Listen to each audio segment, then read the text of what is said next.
Thank you, Madam Speaker. I must begin by registering very strong protest on behalf of the minority side as to the presence of this motion on the order paper this afternoon.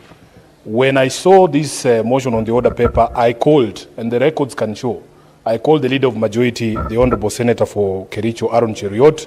I was unable to reach him because we in this House have agreed that we will not transact business by ambush. It is not a surprise. And therefore, Honorable Speaker, I am extremely disappointed that it is very contemptuous for you to introduce a motion in such a way, because it gives us a very difficult time in the leadership to guide our members as to how to treat this particular motion.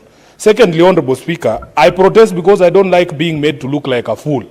Yesterday, after resolutions passed by the Central Committee of ODM, I was reading a statement saying that ODM will not countenance any further delays in the selection process of the IEBC commissioners, only to be told today that there is a motion on the order paper to extend time for this panel to do its job. And what's worse, Honorable Speaker, when I reached out to my leadership in the National Assembly, our counterparts there, they forwarded to me a letter from this panel, signed by the chair of the panel himself. The first thing I noticed, this letter was dated the 20th of March. This is 2 weeks ago. 2 weeks ago, Honorable Speaker. This House has no idea. The second problem is that that letter is addressed only to the Speaker of the National Assembly, continuing this spate of contempt for the Senate, when they knew very well that this matter has to be processed through both houses of Parliament. Honorable Speaker, it is unacceptable. It is unacceptable that we continue to be treated with such contempt. So when I go through the letter, I'm trying to find out what are the reasons. And it is clear that even the mover of this motion has no access to that request. And by the way, in that request, this panel is asking for 30 days, not 14 days. It is the National Assembly that set it at 14 days, and there is nothing that stops us as a House at setting that deadline at 4 days or 7 days or 2 days if we wanted to. And they are citing various reasons. By the way, I do not hold brief for this panel.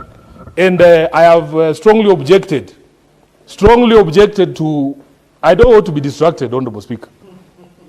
Strongly objected to this. He does not want to be informed. Let him finish. I strongly object to some of these insinuations that somehow ODM is the one running this panel. And if you read the newspapers today, you would think that there is a war between me and Senator Wambua. It is not going to happen. Me and Senator Wambua are never going to fight. But the truth of the matter is, we also do not want these incessant accusations against ODM. Honorable Speaker, if you hear the names of the constituencies by elections that are being mentioned, majority of them are held by ODM.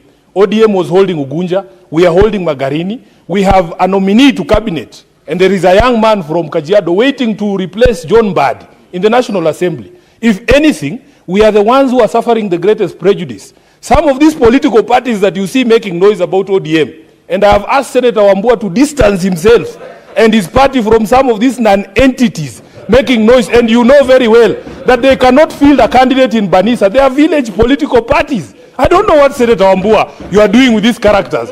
I want to dissuade you from hanging out with these people, because if you just moved a bit, you would allow me to deal with these people mundu kumundu. And they know me. And I don't want you to catch strays, as we say in the streets.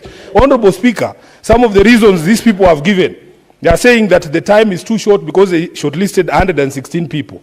I personally took time to watch one of those interviews. And I'm being vindicated because I said, these commissioners, the panelists, are talking too much. They like to listen to themselves.